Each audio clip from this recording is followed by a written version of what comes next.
Gracias, Javier, por estar. Gracias de nuevo por escuchar nuestro editorial. Un placer siempre. No, gracias, ahora lo valoro.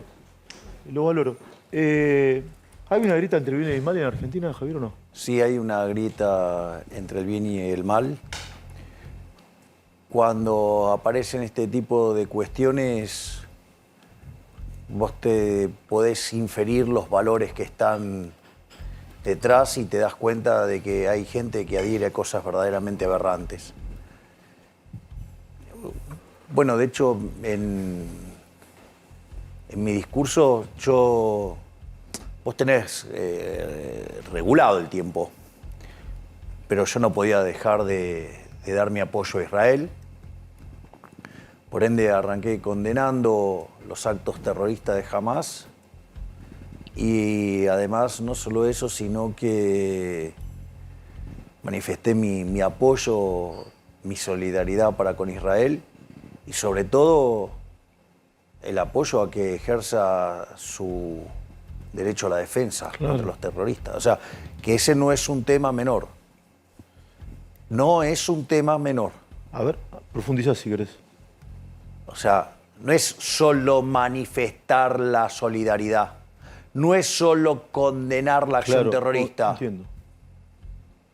Es apoyo que se defienda frente a los ataques de los terroristas. Ahora, yo soy un hombre de paz. ¿Cómo? Yo soy un hombre de paz. Y adhiero al principio de no agresión. Pero cuando vos estás siendo agredido, tiene que haber una respuesta. Y no solo eso. Hay algo muy sabio que estaba subyacente de lo que vos estabas diciendo en tu editorial. Cuando vos te mantenés indiferente, neutral ante la injusticia, vos sos parte del problema, no de la solución. Y acá, digamos, todos la juegan de neutral, con definiciones en el fleje. No, acá no hay lugar. Acá o está de un lado o está del otro. Y no hay fleje, hay una grieta. Entonces, me parece que cuando aparecen estas cosas queda en evidencia quiénes están a favor del mundo libre y quiénes no. ¿Cómo te sentiste después del debate, Javier? ¿Y qué percepción tenés? Si ganaste, perdiste, empataste. ¿Cómo te fuiste? Nosotros estamos muy satisfechos. Nosotros habíamos ganado ampliamente el debate anterior, con lo cual habíamos dejado la vara muy alta. Y a pesar de eso, cuando hicimos el primer bloque, fue un baile morboso. O sea, si vos repasás todo el primer bloque, fue un baile morboso. Después, obviamente que ya cuando te quedás sin réplicas y todo, o sea, pero en cada uno de los cruces mano a mano también, digamos, o sea, fueron muy, muy positivos, o sea, y la verdad que me encuentro que cada vez que hago un planteo nadie me contesta, o sea, se contestan con chicanas, con mentiras, con calumnias, con injurias. Entonces, es como que, nada, de un lado estoy yo haciendo propuestas y del otro están estos chicaneros, ventajitas, mentirosos, muchas frases pomposas, pero contenido cero. A mí me sorprende es muy desesperante ver que no tienen nada de sustancia, no proponen nada. Son todos eslogans berretas y no saben debatir, no saben, digamos, una cuestión de identificar o una falacia. Fíjate esto, yo en el primer debate, en la ronda de preguntas y respuestas, donde alguien le pregunta a otro, yo le pregunté a Bullrich por las LELIQs, por el tema de las LELIQs, ¿no? Porque dice que tiene plan antiinflacionario. Se lo pregunté una vez yo, se lo preguntó Massa, ella esquivó la respuesta. Entonces, en el mano a mano, cambié la pregunta que yo tenía pensada y le hice otra. No solo que no me contestó, que fue además muy grosera, diciendo que ella no tenía por qué contestarme cuando era el segmento de preguntas y respuestas, sino que además de la grosería, tardó 4 días para contestar y cuando contestó sobre el contado con liqui, es decir, sobre el mercado paralelo. ¿Sí? No entiende nada, no está apta para gobernar, no entiende nada. ¿Bullrich no está apta para gobernar? No, definitivamente, digo, o sea, contesta cualquier cosa. Entonces, ahora, a pesar de eso, que se lo señalo, le hago una pregunta muy concreta.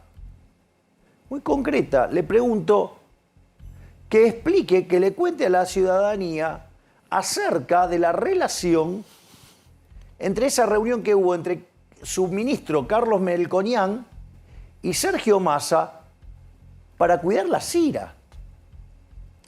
¡Ey! A ver, digo, para que tomemos una idea de la gravedad. Explica si querés que son la Cira o lo hago muy brevemente. La Cira es la deuda que tiene el Banco Central con los importadores para que gire la divisa. Exacto. A ver, ¿qué es lo que pasa? Argentina tiene control de capitales. Obviamente el tipo de cambio oficial difiere mucho del 145%. paralelo. Bueno, exacto. Si la brecha es una barbaridad, por decirlo de alguna manera. Es la brecha entre la realidad y la ficción, ¿no? Exactamente. En ese contexto, vos fíjate que el control de capitales es una suerte de subsidio a tus amigos, es decir, a los que vos lo dejás importar. Y eso hace que vos, después, al momento de pagar, como a ese precio no están todos los dólares, se hacen colas. La cola se llama la Cira, o sea, el término técnico, pero en realidad se hace cola, ¿sí o no? Sí, sí, clarísimo. Es decir, y entonces esa cola ronda entre 15.000 y 20.000 millones de dólares.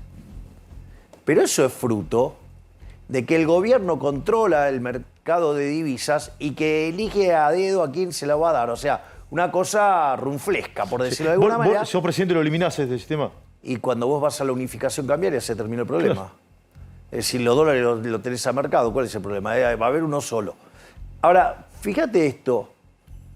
Entonces, Juntos por el Cambio vive hostigándome, inventándome cosas respecto a si tengo o no vínculos con Massa, y sucede que el ministro de Economía de Bullrich se reúne con Massa y va y le pide para sostener un subsidio a los importadores. Sí. Es decir, te das cuenta que es una acción de lobby complicada, ¿no? Melconian reconoce la reunión. Esto es un dato, yo creo que la señora Bullrich... Bueno, pero fíjate esto, pero ahí está, pero esto muestra que la señora Bullrich es una mentirosa. Porque me acusa de mentiroso a mí de algo que el propio Melconian aceptó. Sí. Y dijo que es cierto. Sí, de hecho le dice buchón a Massa por haber ventilado la reunión. Exactamente. Sí, vos decís Patricia Bullrich no está apta para gobernar. ¿Massa está apto para gobernar? Los hechos lo condenan. Los hechos condenan a Massa. Y sí, su gestión verdaderamente deja mucho que desear. Vuelvo con el tema de las importaciones. ¿Sí? Eliminás todas las trabas si sos presidente. Exactamente. Nosotros, ahí, una vez que vos... Porque ¿cuál es el problema que tiene Argentina? Argentina en realidad está frente a la peor crisis de su historia. A las puertas de la peor crisis de su historia. El desequilibrio monetario que tiene y fiscal es peor que lo que había en la previa del Rodrigazo. En el Rodrigazo vos tuviste se sextuplicó la tasa de inflación y se multiplicó por 5 la cantidad de pobres. Hoy arrancamos arriba de 40, imagínate que no te da para multiplicar por 5. Claro, no, obviamente. No te da la matemática. Imagínate multiplicar la inflación por 6. Ahora después discutimos la inflación. Ahora, fíjate esto. El desequilibrio fiscal también es peor que el del Rodrigazo. Es más, cuando vos tomás la relación de pasivos remunerados del Banco Central respecto a la base, es peor que lo que tenías previo a la hiper de Alfonsín. Entonces, desequilibrio monetario y fiscal como en el Rodrigazo. Desequilibrio en el Banco Central peor que en la previa de la hiper de Alfonsín. Indicadores sociales peores. Dicho sea de paso, a los chantas de chequeado, mentirosos. Sí. ¿Por qué no van y chequean bien los números de pobreza e indigencia en el año 2001 con los de ahora, antes de decir que está mal el dato? Chantas, mentirosos. Me perdí con eso. ¿Qué pasó? Me perdí. No, porque dicen que el dato que pasé está mal. Ahora, si quieren, digamos, vamos al libro de Orlando Ferreres, ¿sí? Y mostramos, a ver, el indicador de pobreza e indigencia en el año 2001 y ahora. Es decir, no hagan política, chantas, mentirosos, embusteros, y mientan sobre eso, ¿no? Pero bueno, nada, digo, también responden a un signo político y entonces juegan sucio. No lo tengo claro, eso no sabía. Sí, exacto.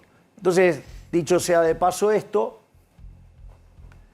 entonces, frente a esa situación, hoy que tenés una inflación que anualizada viene al 124%, ¿no?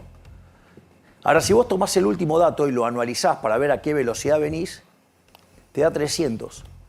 Si eso lo haces en alimentos, te da 470. Y si lo haces en mayorista, te da casi 700%. ¿Cómo?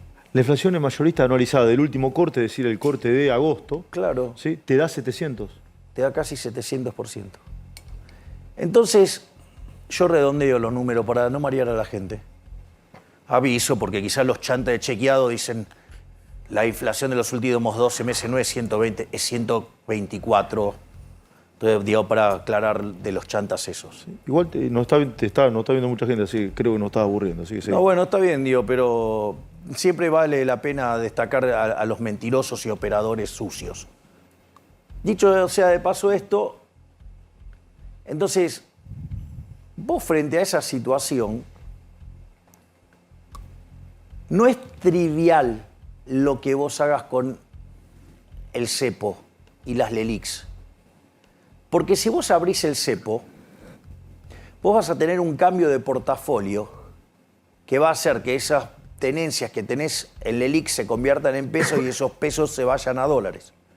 Entonces, pensá que vos podrías estar multiplicando por 4 la cantidad de dinero en menos de 3 meses. O sea, generás un desastre inflacionario. O sea, no vamos a una hiper, pero de hecho los números que tenemos son propios de la previa de una hiper, pero si vos además tirás toda esa nafta al fuego, digo, sería mucho peor.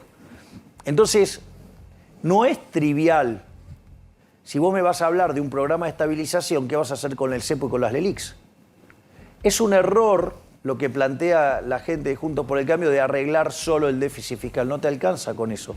Porque cuando vos te tomás el déficit fiscal entre Nación y Banco Central, la realidad es que el déficit de Nación es solo 1/3.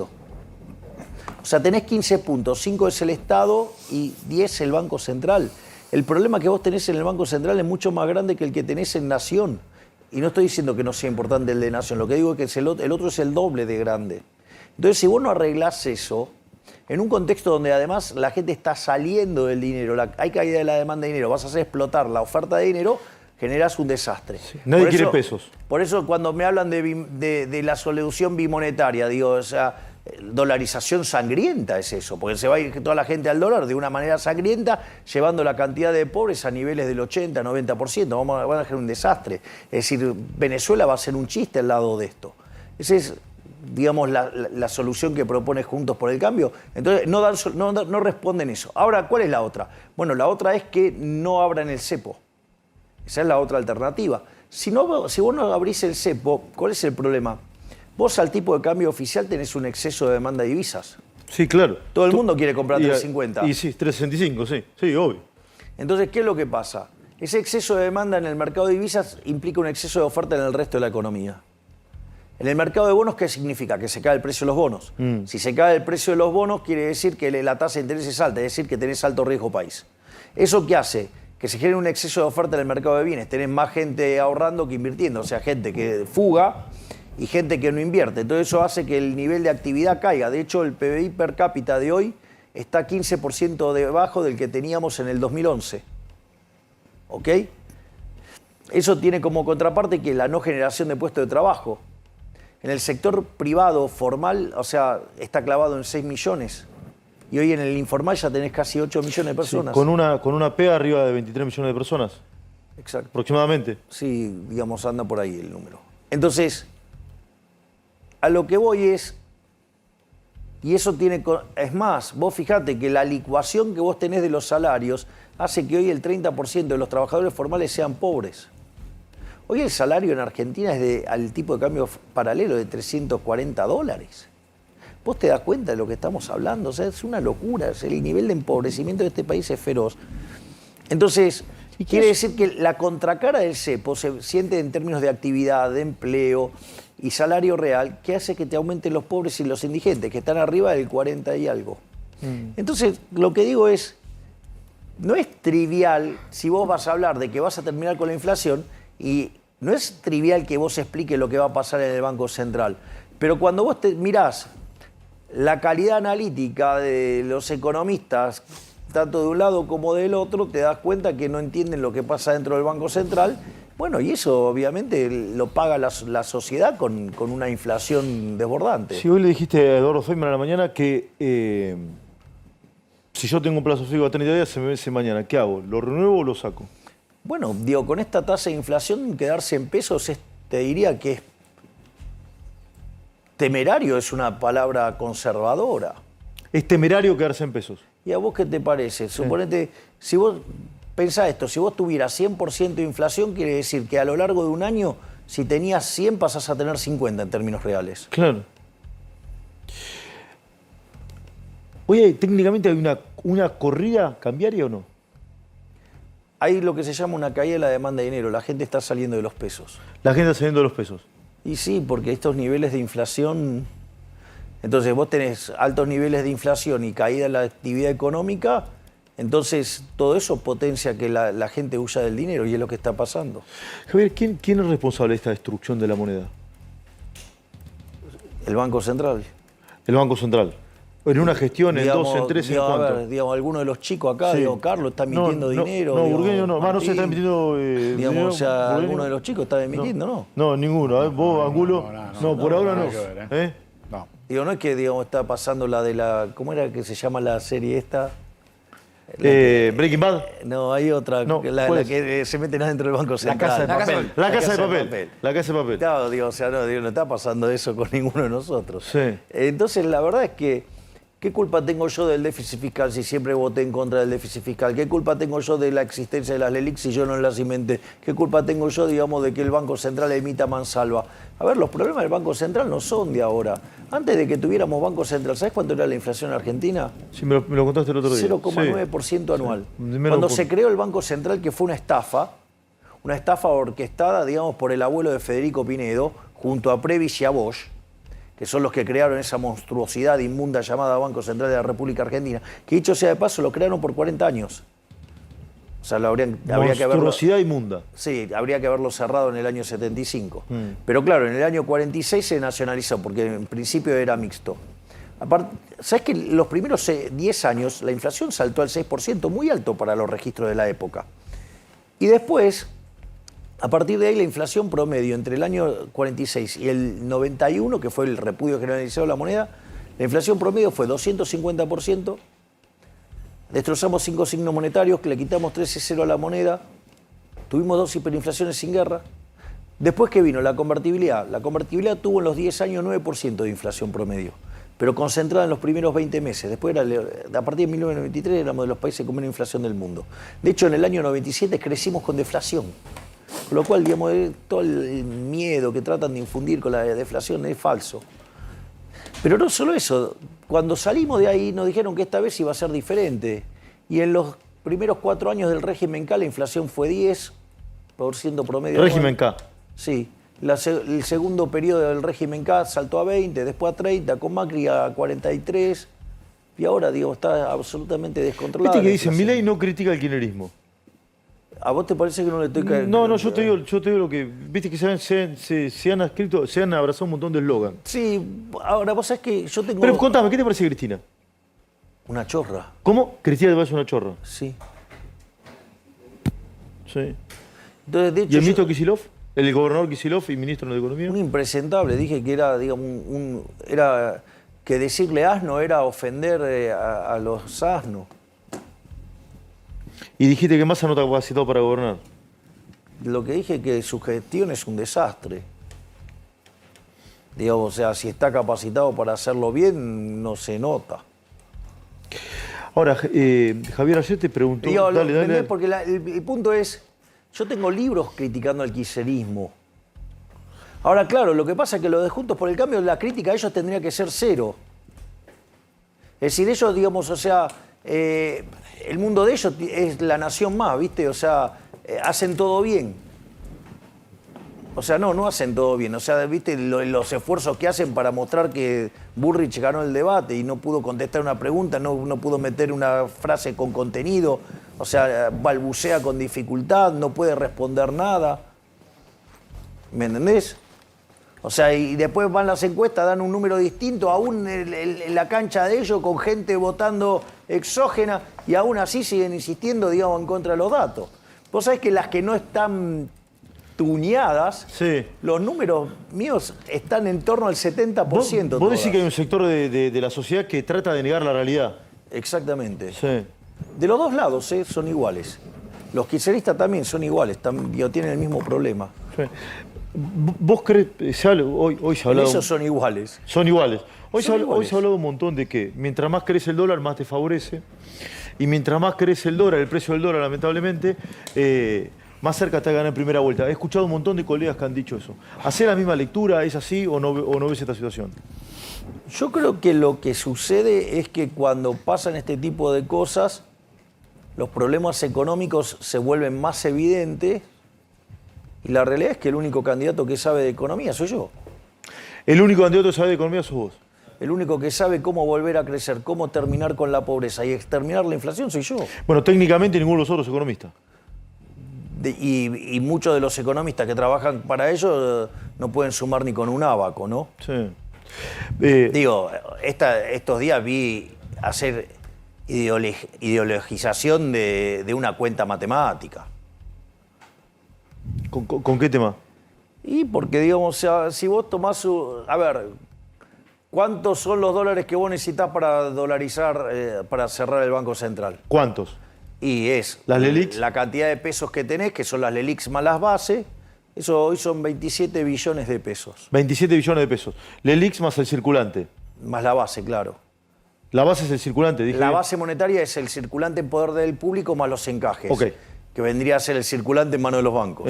Ok. Entonces, eso suma entre LELIQs y base monetaria 27 billones de pesos. Digo, cuanto más alto el tipo de cambio, los dólares que necesitas para cerrar el Banco Central son cada vez menos. Claro, se licúa.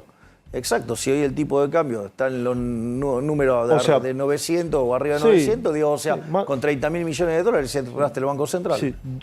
Y eso, digo... Dólar pero- milanesa, digamos, ya prácticamente. Claro, pero- O sea, ¿a vos te conviene que suba el dólar? No estoy A diciendo ver. que me conviene, digo, yo no estoy diciendo eso. A ver.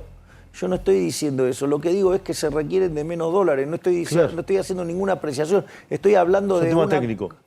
Estoy hablando de una cuenta matemática. Claro. Después agarran y le ponen un montón de condimentos que lo que te muestra es la deshonestidad intelectual de los que hacen ese tipo de análisis.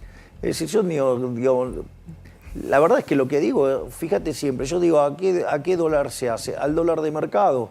Eso es lo que digo yo. Y el dólar de mercado, digo, ¿lo determina el mercado? No lo determino yo. Sí. Y si lo determinás vos, no va a ir mal.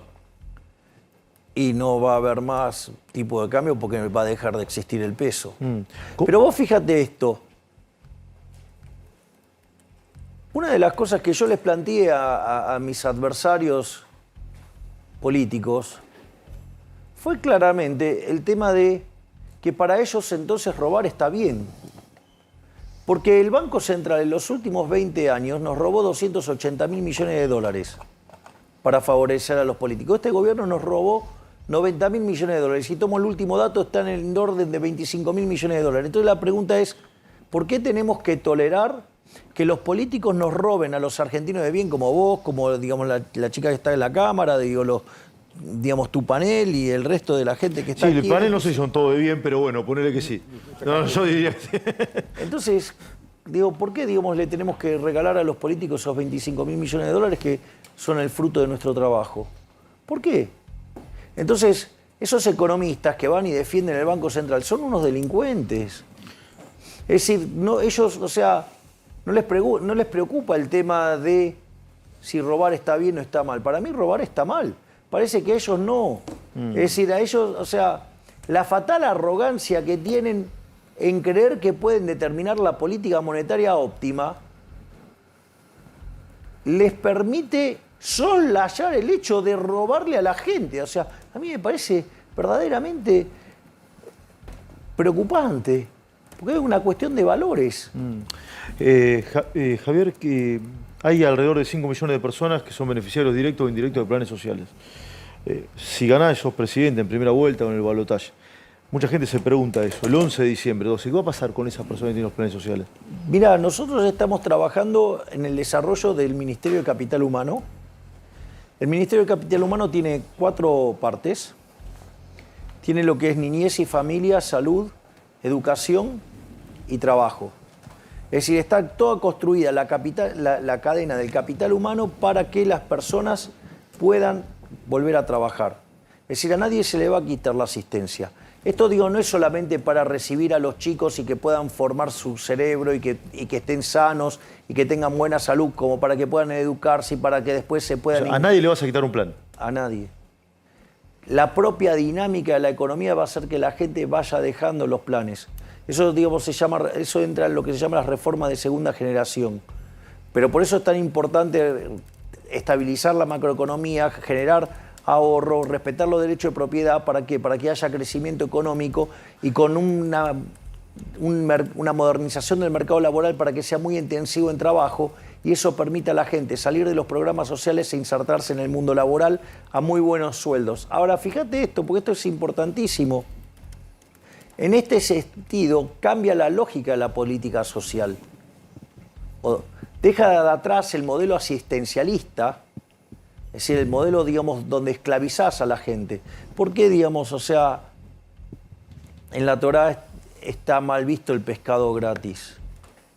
O vamos a hacerlo así, cuando vos festejás Shabbat, cuando te pasan el pan, no te lo pasan en la mano, te lo dejan en la mesa, ¿por qué? O te lo tiran, recordando el maná que caía del cielo, según, digamos, las tradiciones. Me lo contaste el otro día, pero explica lo que es interesante. Porque el pescado de Egipto es la esclavitud. Claro. Cuando Friedman dice, judío, polaco, no hay tal cosa como un almuerzo gratis, es eso. Es decir, vos sí en Egipto tenías gratis el pescado, pero no era gratis. Claro, estabas sometido, estabas esclavizado. Habías entregado tu libertad. Fíjate esto. ¿Y nosotros qué es lo que proponemos? Nosotros proponemos darte las herramientas para que vos puedas pescar, para que vos te puedas crear tu propia caña de pescar. Y si es posible también, te crees tu propia empresa de pesca. Es decir, nosotros estamos trabajando por formar individuos libres. Sí, ¿Vos te das cuenta que es revolucionario? O sea, estamos pateando con 70 u 80 años de historia asistencialista de Argentina para crear individuos libres. En el mientras tanto, los planes, ¿los va a manejar Pérsico, Graboy? ¿Qué no va a No, manejar? se termina la intermediación, es directo. Se termina. Obviamente, Sí. claro. Barrio Nuevo ayer dijo que lo iba a manejar él, o yo entendí eso. Bueno, eso no es así. No es digamos. así, lo que digo Barrio Nuevo no es así. No, no es así, lo podés hablar con la ministra de Capital Humano. ¿Qué va a hacer Sandra? Sandra Petovelo, que de hecho, o sea, yo creo en la delegación, así que si creen que va a pasar algo así, bueno, pero vos fíjate la mentira de Juntos por el Cambio diciendo que Barrio Nuevo iba a ser nuestro ministro de Trabajo. O sea, la señora Bullrich mintiendo abiertamente ahí. Ahora, Vas a tener un secretario de trabajo. Pues ahí está el primer punto, o sea, no era o sea, ¿me entendés? Ni siquiera saben mentir bien, porque no es Ministerio de Trabajo, es Secretaría, y tampoco va a ser Barrio Nuevo. No va a ser Barrio Nuevo. No. ¿Lo tenés definido quién va a ser o no? Eso sí, lo tiene definido Sandra, de hecho el otro día lo presentamos. Sí. ¿Gustavo Morón, eso no? Exactamente. Ok. Sí. Bueno, pero bueno, ahí se les cayó la mentira. Sí. ¿Y el de salud está definido o no? Eso, digamos, lo va a anunciar Sandra. O sea, hay 4 secretarías, uno está definido, los otros todavía no fueron anunciados. No, digamos, también está definido Educación, que es Martín Krause. Y Educación, Martín Krause. ¿Lo vas a mantener pese a todo lo que pasó ese día? Yo estoy dispuesto a mantenerlos, digamos, es voluntad de él después si quiere seguir o no, a la luz de la miseria que vio en la política, ¿no? Porque, a ver, el ejemplo que arma es desafortunado, pero Martín es un hombre de bien, es un excelente ser humano, o sea, nada más lejos de ser nazi, y en ese sentido, él además pidió disculpas, tomó contacto con la gente del Museo del Holocausto, digamos, tomó contacto con Daya, digamos, tomó contacto con distintos agentes, digamos, importantes dentro de la comunidad judía para pedir perdón, digamos, y básicamente, además es una eminencia. Entonces, en la medida que él quiera seguir, yo, digamos, lo voy a bancar, a él y a Sandra, todo lo que sea necesario, porque es gente de mucho valor.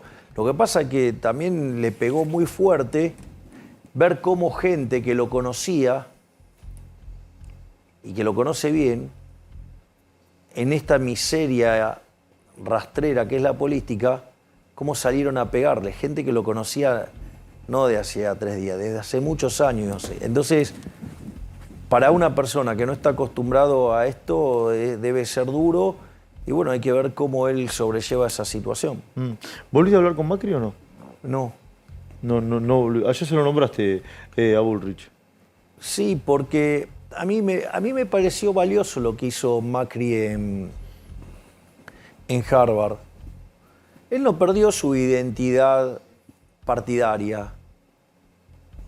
Él lo que dijo es que si se diera el caso hipotético en el cual la libertad avanza gana, es decir, que nosotros ganemos, él le parecía razonable que nos acompañara en aquellas leyes que favorecen al libre mercado, que favorecen a la libertad. O sea, me parece que mostró altura de estadista.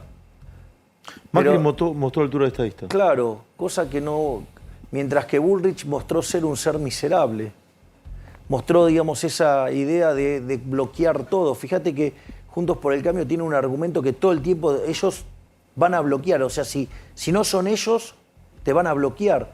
Es de un nivel de violencia enorme, pero además los muestra miserables, rastreros, mediocres. Y Macri mostró estar muy por encima de ellos. Vos fíjate, lo discutiste vos acá de manera brillante. O sea, si hay alguien que odia los impuestos, soy yo. Sí. El kirchnerismo impulsó una baja de impuestos. ¿Qué hice? Voté a favor de la baja de impuestos. ¿Qué me importa que la mandó el kirchnerismo? Y si lo hubiera hecho Juntos por el Cambio también lo haría. Y todo lo que sea para ganar en libertad económica, yo lo voy a apoyar. Javier, ¿te llama gente Juntos por el Cambio o no? Sí. ¿Te llama gente Juntos por el Cambio? ¿En privado? Sí, obvio. Para pasarse a la libertad avanza. Sí, claro. Lo que pasa es que también... O sea, ellos ya palpitan la derrota bochornosa que van a tener en octubre. Repetime eso, Juntos por el Cambio palpita una derrota bochornosa Sí. y hay dirigentes, o mujeres, o hombres, no sé, que te llaman. Claro, obvio, que quieren pasarse acá. Que quieren pasarse. Entonces vos querés, lo dijo Guillermo Franco también y me lo dijiste vos la semana pasada acá, vos querés Juntos por el Cambio puede implosionar. Yo creo que si nosotros ganamos la elección va a implosionar todo el sistema político argentino. Todo el sistema político argentino. Todo. Y yo creo que esa va a ser una gran oportunidad para reorientar ideológicamente la política en Argentina y que de un lado esté, si vos querés, en términos políticos, la centroderecha, yo diría aquellos que en realidad defienden los valores de la libertad, y del otro lado los colectivistas estatistas, o sea, la izquierda. ¿Y en la izquierda pones a los radicales? Los radicales son la Internacional Socialista, son de izquierda, claro. Sí, Alfonsín estuvo en la Internacional Socialista. Bueno, obvio. O sea, vos lo ves rivales a futuro. ¿Y al peronismo dónde lo ves? Depende de qué parte del peronismo. Hay alguna parte que puede estar del lado de las ideas de la libertad y hay otra parte que, digamos, como el kirchnerismo, que está con la izquierda. Hay muchos empresarios nerviosos, Javier. Vos no fuiste el otro día del coloquio de ideas, planteaste o generaste a través de Juan Napoli una reunión paralela en el mismo lugar. ¿Va a haber un nuevo esquema de poder en Argentina o no? A ver, ¿puedo aclarar lo que pasó? Lo que quieras, sí, por supuesto. Yo soy amigo de Juan Napoli. Sí. Candidato a senador por la provincia de Buenos Aires. Senador nacional. Senador nacional, sí, por la provincia de Buenos Aires. Juan me invita a dar una charla hace 4 meses. O sea, yo para pactar una charla no es de un día para el otro. Te imaginarás que tengo la agenda un poco cargada. ¿Sí? Sí, afortunadamente. ¿Te llama mucha gente? Sí. ¿Te manguea mucho? Sí, hay gente que me manguea, pero no todo lo que me hubiera imaginado. Está bueno eso, porque quiere decir que entendieron de qué se... Te manguea menos de lo que pensabas. Exactamente. Y es interesante porque todavía en ese momento Juan no estaba como candidato. Y yo le dije, sí, te voy. Y bueno, coincidió con la reunión de idea. Era un almuerzo para 50 personas, era algo tranquilo, no es que era... Y el tema es que cuando se enteraron que yo iba, más de 700, creo que cerca de 800 personas le pidieron a Juan salir de idea y venir para acá. Y el problema es que no teníamos lugar. Con lo cual se estiró hasta 150, estábamos uno arriba del otro y bueno, nada, es lo que se... Pero digo, no tuvo ninguna otra connotación más que eso. Sí, pero ¿hay un nuevo esquema de poder o no? Va a haber un nuevo esquema de poder. Va a haber un nuevo esquema de poder. En donde pierde la casta. Van a perder los políticos chorros, van a perder los empresarios prebendarios, van a perder los sindicalistas que entregan a sus trabajadores. ¿Cómo? ¿Van a perder los sindicalistas que entregan a sus trabajadores? Que entregan a sus trabajadores, van a perder los adictos a la pauta, los micrófonos ensobrados, todos esos periodistas corruptos que son cómplices de toda esta maraña inmunda, van a perder. Y también van a perder, digamos, los opinólogos, ¿no? Esos economistas, encuestadores y toda esa runfla de chantas que le dan una pátina científica a justificar la religión del Estado, que es lo que nos perjudica a todos los argentinos de bien. Justificar la religión del Estado. Exacto. Asumís como presidente, haces un arqueo, digamos, del gobierno. Si hay cuestiones anómalas que te puedan parecer que son cuestiones de corrupción, ¿vas a denunciar o no? Voy a denunciar todo y a los corruptos... ¿Vas a denunciar todo? Que los meta preso la justicia. Por eso nosotros estamos avanzando en una reforma judicial, en el diseño de una reforma judicial. A ver, ¿cómo es eso? Sí, una de las cosas que para nosotros es muy importante es que el Poder Judicial tenga verdadera autonomía. Hoy el Poder Judicial depende de que sus recursos se los asigne la jefatura de gabinete. Nosotros queremos avanzar en una solución donde se estripee absolutamente el financiamiento de la justicia y que la justicia tenga financiamiento independientemente de lo que pase en otro poder, de modo tal que sea absolutamente independiente, que tenga un conjunto de recursos que le van apareciendo y que los administre de manera que lo considere de la mejor manera. Digamos, nosotros queremos avanzar también... O sea, va a ser una reforma judicial. Sí, claro. O sea, la reforma judicial también implica no solo darle independencia económica, implica también, por ejemplo, digamos, despolitizar el tema del Consejo de la Magistratura, digo, porque está todo complicado, los nombramientos, todo. Digo, ¿por qué? Porque está todo contaminado políticamente. Además, queremos hacer otras reformas en materia de justicia. Nosotros consideramos que, por ejemplo, el Código Penal, digamos que es de 1921, después se hizo una reforma en el 2016, se metieron un montón de cosas y todas esas cosas que están en el medio, sí, bueno, pero en realidad está lleno de contradicciones. Sí, sí, es cierto. Con lo cual es un problema enorme. Entonces, después vos tenés que, por ejemplo, nosotros otra de las cosas que queremos hacer también es una reforma, por ejemplo, del sistema carcelario. Entonces queremos ir, ¿por qué? Porque no te alcanza con la cuestión de la seguridad de apresar a la gente. Los tenés que juzgar y los tenés que meter presos, porque si no, digamos, no haces efectivo los costos.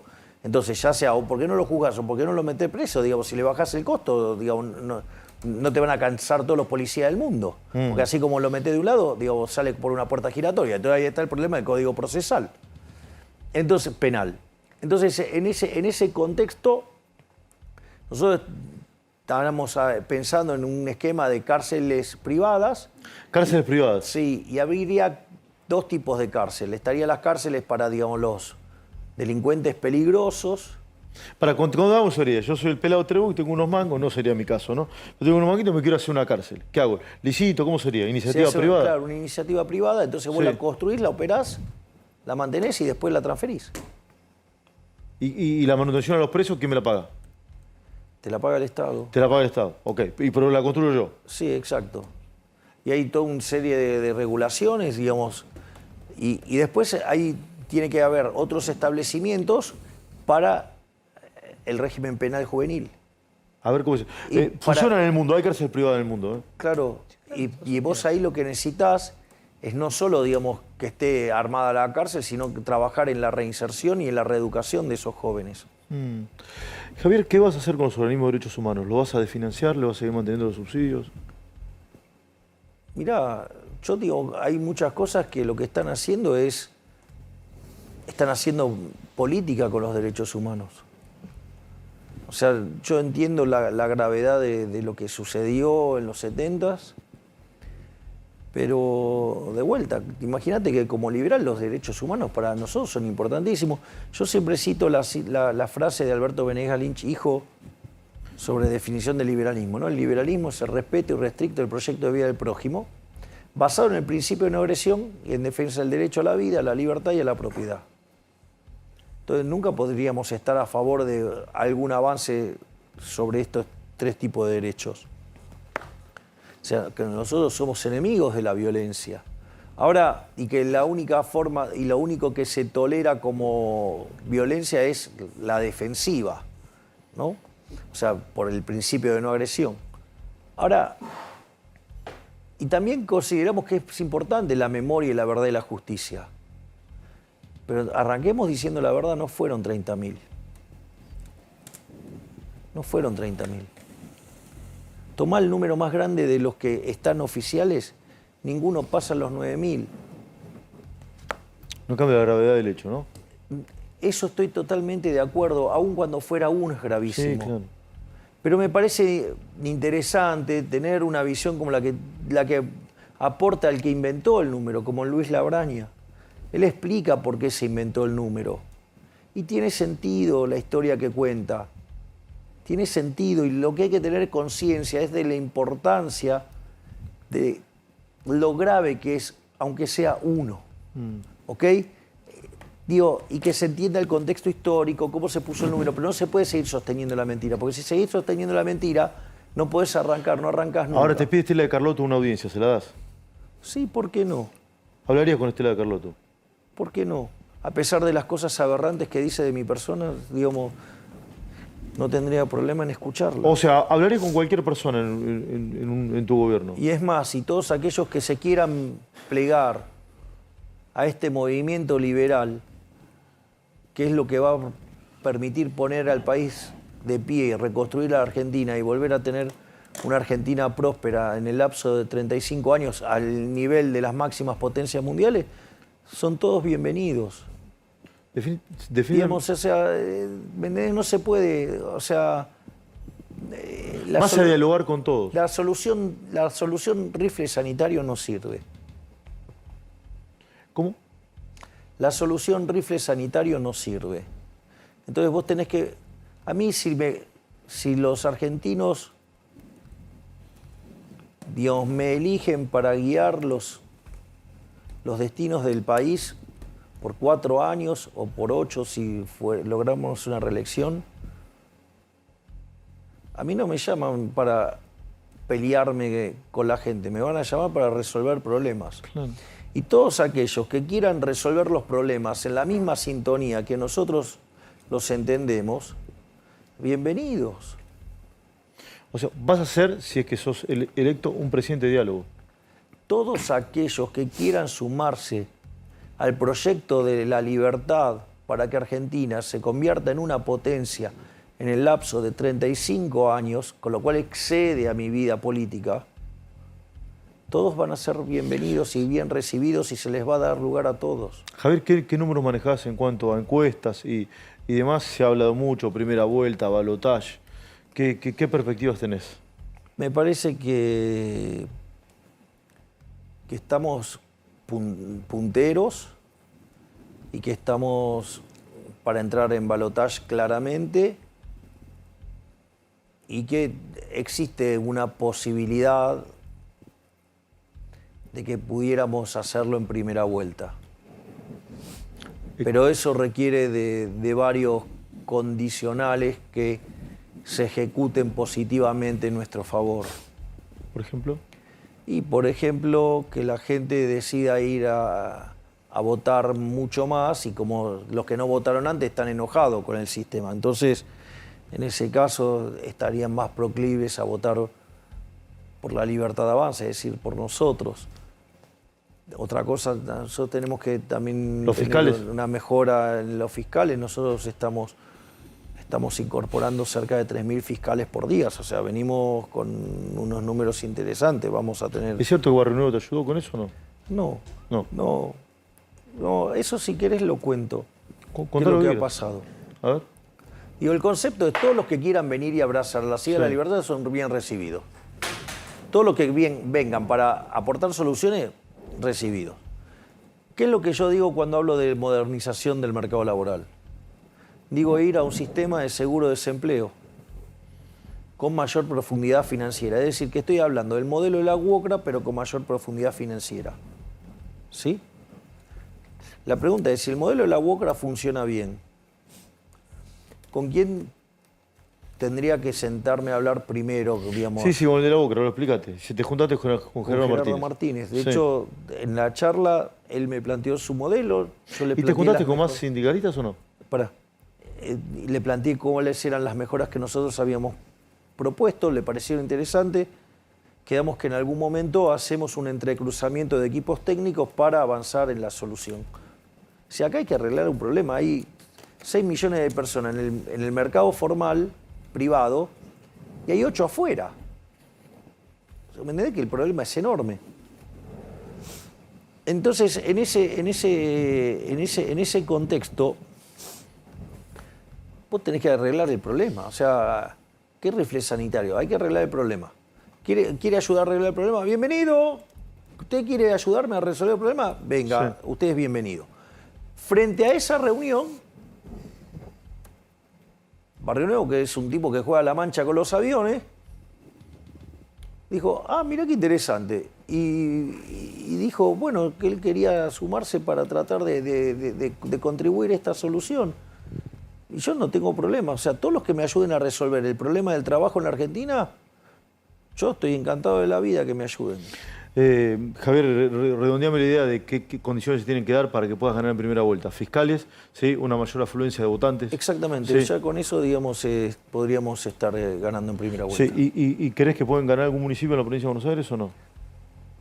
Eso, digamos, habría que preguntarle a los que están en territorio. O sea, se llama división del trabajo. Sí, ¿crees en la división del trabajo? Obvio que creo en la división del trabajo. O sea, me considero el heredero de Adam Smith. Casi que le digo a papá a Adam Smith. Sí, alguien me preguntó hoy por... a Adam Smith le decís papá, y con esto hago las dos últimas le digo papá, sí. preguntas. Alguien me preguntó hoy por Twitter. Digo a papá el escocés, le digo. Sí. A papá el escocés, porque si no la gente no entiende. Ayer te fue a ver tu mamá, ¿no? Sí, fue. ¿Sí? ¿Te gustó? Sí, estaba ahí de frente a... Estaba atrás de los periodistas que coordinaban. ¿Estás orgulloso de tu vieja? Bueno, digo, dale, las madres no son neutrales. Claro. En Twitter uno me dijo, preguntale a Milei, recogí uno. Sí, me dice, ¿se asume Milei? ¿Le cambia el nombre al Centro Cultural Kirchner y a todo eso? Digo, la verdad que nunca se lo pregunté, te lo pregunto. Entonces, a mí no me parece una discusión relevante. Okay. No me parece una discusión relevante. Me parece que es... Mira, cuando de ser elegidos nosotros vamos a asumir y el quilombo va a ser tan grande que la verdad que si me pongo a pensar en pelotudeces menores que solamente favorezca la división de los argentinos, no vamos a ningún lado. A mí, mi compromiso es terminar con la inflación, volver a crecer, bajar la pobreza y avanzar en soluciones de seguridad donde el que las hace las paga. Es decir, que los que tengan miedo sean los delincuentes y no los honestos. Javier, si sos presidente, calculo, no sé, que quizás te haces una última entrevista ante las elecciones. Si sos electo presidente, espero volver a tenerte acá en Te el doy mi palabra que voy a estar acá. Y sabés que cumplo. Lo sé. Así que, digamos, contá con ello que yo voy a venir acá. Gracias, Javier. No, gracias a vos, Esteban. Javier Milei, sí, favorito para ganar las próximas elecciones, sí, tenemos un montón de gente, sí. Gracias, Bruno Ton dejó un montón de títulos, ahora lo vamos a